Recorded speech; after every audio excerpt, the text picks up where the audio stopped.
Bonjour à tous, c'est le Chando du futur. Avant juste que vous commenciez à visionner la vidéo ou à l'écouter sur un podcast, je voulais juste vous dire que j'ai eu un problème au niveau de l'enregistrement.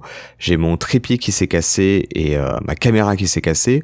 Donc pour la partie de la vidéo où je suis face caméra, j'ai dû prendre un iPhone et un trépied, on va dire, artisanal. Donc voilà, je voulais juste m'excuser un peu pour la qualité, mais je vais essayer de remédier à ça au plus vite. Merci beaucoup, bon visionnage à vous et n'oubliez pas de vous abonner en description. Bonjour à tous, c'est Chando, j'espère que vous allez bien. On se retrouve aujourd'hui pour une nouvelle histoire. L'histoire d'aujourd'hui est une histoire, ma foi, qui peut paraître un peu banale. C'est une histoire qui peut arriver à monsieur ou madame tout le monde. Et peut-être même que ça vous est déjà arrivé. Et pour une fois, je vais rien vous dire en introduction de cette vidéo. Je vais vous laisser la découvrir, mais bon, si vous avez cliqué sur la vidéo, vous avez vu la miniature, vous savez plus ou moins de quoi on va parler. Alors je vous souhaite un bon visionnage, asseyez-vous bien et écoutez mon histoire.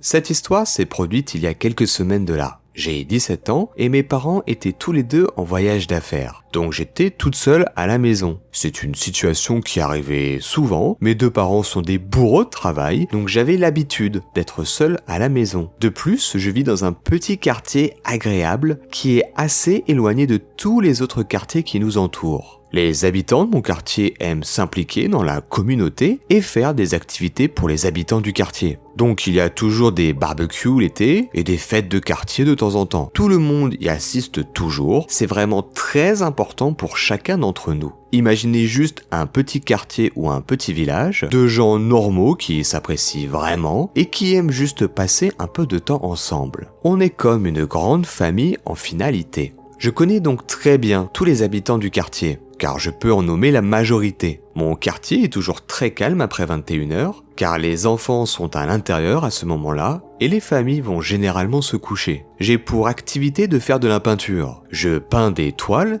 et j'ai même déjà réussi à vendre certaines de mes créations. La plupart de mes amis peignent à l'huile, à la gouache, au pinceau. Mais moi, mon truc à moi, c'est l'arrêt au sol. J'adore peindre à l'arrêt au sol. Donc cette soirée-là, j'étais occupé dans mon garage à faire de la peinture. J'ai toujours besoin d'un endroit qui est très bien ventilé et de préférence où il fait très frais. J'ai donc pris pour habitude de peindre dans le garage avec la porte du garage ouverte. Donc, je commence à poser une bâche pour pouvoir commencer à peindre quand j'entends quelqu'un marcher sur le trottoir. Je lève les yeux, en m'attendant à dire bonjour à un voisin qui se promène tard dans la nuit. Mais au lieu de cela, c'est un homme que j'aperçois et, chose étrange, je ne le reconnais pas du tout. Je n'ai jamais vu cette personne auparavant. Ce qui est, permettez-moi de vous le rappeler, quelque chose de très rare et de très bizarre. Parce que je connais vraiment tout le monde dans mon quartier. Et admettons que je ne connaisse pas son nom, je l'aurais au moins reconnu d'une manière ou d'une autre. L'homme se tenait au bout de mon allée, face à moi, la lumière du lampadaire frappant son visage.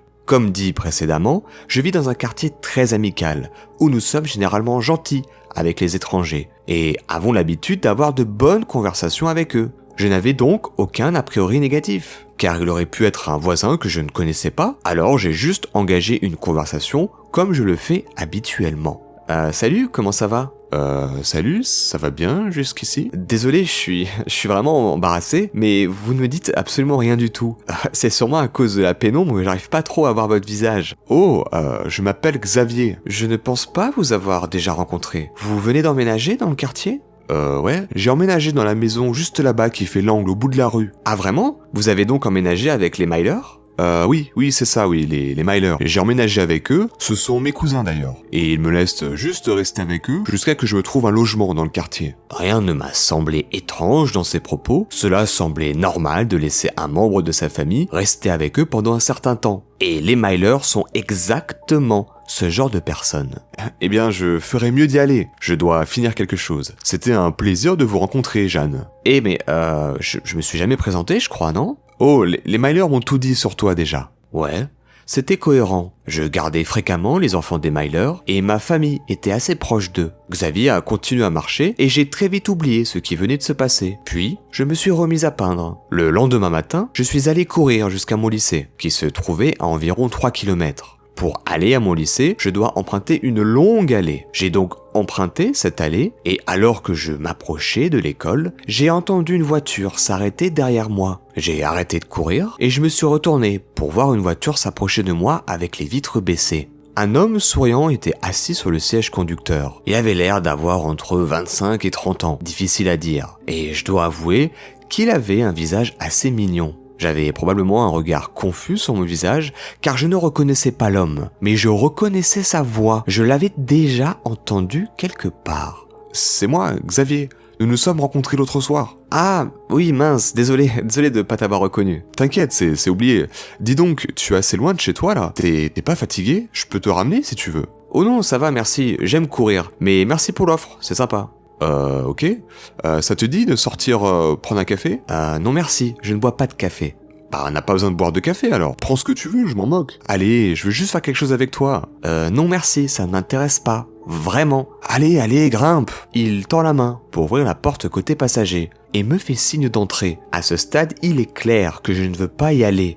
Donc je commence à quitter l'endroit où je suis et à reculer petit à petit. J'ai dit non, désolé. Allez, monte dans cette putain de voiture. Je dois y aller, mais mes amis m'attendent. C'est à ce moment-là que j'ai sprinté jusqu'à l'école et que j'ai appelé un ami pour qu'il vienne me chercher. Pour être honnête avec vous, j'ai rapidement oublié cet événement. Il ne se passe jamais rien dans ma ville, c'est un quartier calme, donc je me dis que ce Xavier était juste un gros lourd. Et j'ai balayé toute cette histoire d'un revers de la main.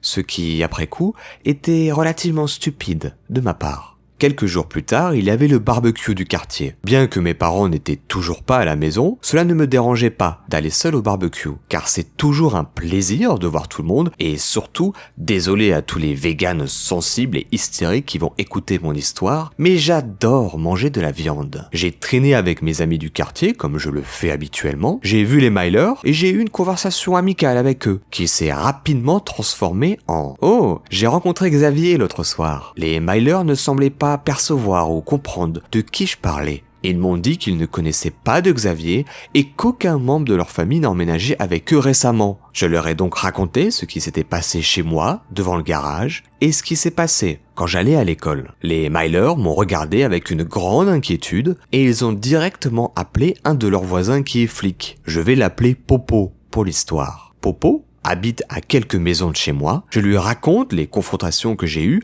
avec le gars et à quoi il ressemblait. Popo a patrouillé dans notre quartier pendant quelques semaines après l'incident, mais il n'y a eu aucun signe de Xavier pendant 2 semaines. Un soir, je venais de rentrer d'une soirée, un peu arrosée chez un ami. J'étais chez moi, j'ai allumé les lumières et j'ai entendu quelqu'un frapper doucement à la porte d'entrée. J'ai traversé ma maison comme je le fais habituellement. De la porte d'entrée, vous pouvez entendre des pas si quelqu'un marche normalement vers la porte. Je pensais que c'était juste un ami. J'ai regardé par le Judas et j'ai vu un large sourire qui appartenait à Xavier. Il était à ma porte. Il avait un gros sac à dos avec lui. Il a entendu mes pas et je l'ai entendu dire « Je suis désolé pour la dernière fois. Je ne voulais pas être comme ça avec toi. Je ne voulais pas te faire peur. Je voulais pas être comme ça. J'ai vraiment merdé. C'est juste que j'avais passé une mauvaise journée et j'ai lâché mes nerfs sur toi. » Je voulais qu'il s'en aille. Je voulais crier « Éloigne-toi de moi, dégage !» à travers la porte fermée. Mais tout ce qui est sorti de ma bouche était un gémissement boiteux. Je suis juste venu m'excuser. Allez, ouvre la porte. Je te jure, je ne te veux pas de mal. Je vois la poignée de la porte tourner. Xavier est en train d'essayer d'activer le mécanisme pour ouvrir la porte. Sa voix devenait de plus en plus forte, devenait de plus en plus insistante, devenait de plus en plus inquiétante. À ce stade, je commençais vraiment à flipper et je n'arrivais plus à penser correctement. Je ne me souvenais plus où j'avais mis mon téléphone, ma famille n'a pas non plus de téléphone fixe. Xavier a commencé à frapper à la porte et a appuyé à plusieurs reprises sur la sonnette en répétant sans cesse « Ouvre la porte! Ouvre la porte !» Mon chien a commencé à entendre le bruit, ainsi que la sonnette activée par Xavier. D'habitude, mon chien est toujours ravi d'aller regarder par la fenêtre et de voir qui se tient sur le porche de la maison. Si c'est quelqu'un qu'il reconnaît, il reste là, à le regarder tranquillement, jusqu'à ce que l'un de nous lui ouvre la porte. Mais quand c'est quelqu'un qu'il ne reconnaît pas, il aboie. C'est un berger allemand et son aboiement est très agressif et très puissant. Mon chien descend les escaliers en courant, regarde par la fenêtre et il ne reconnaît pas Xavier. Alors, il se met à aboyer après lui. Xavier rit et je l'entends dire « Ils ne m'ont jamais dit que tu avais un chien. Tu es plus intelligente qu'ils ne me l'ont dit. » Avec mon chien qui aboie, je suppose que j'ai repris mes esprits. J'ai réalisé que j'avais laissé mon téléphone dans ma voiture au garage. J'ai appelé les flics et Popo. Quand ils sont arrivés chez moi,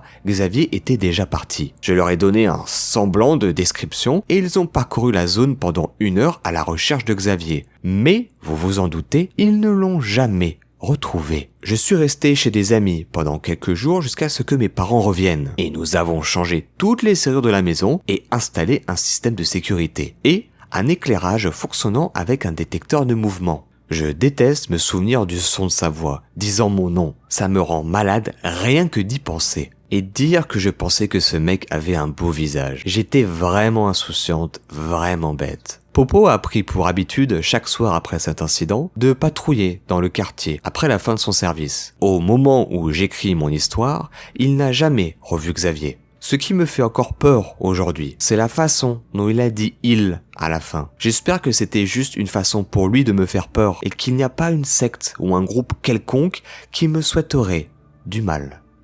Et c'est ainsi que s'achève notre histoire. Au risque de me répéter, si vous avez aimé la vidéo, n'hésitez pas à la liker, partager et commenter. Et si vous voulez pas que j'envoie Xavier vous faire un petit coucou chez vous, n'hésitez pas à vous abonner à la fois sur mon YouTube, mon Spotify et mon Instagram. Ça m'aide énormément, je sais que c'est embêtant, moi-même je le fais pas forcément pour d'autres youtubeurs, mais par pitié, soyez gentils, faites-le. Quant à nous, on se retrouve très bientôt pour une nouvelle histoire. C'était Chando, portez-vous bien, ciao.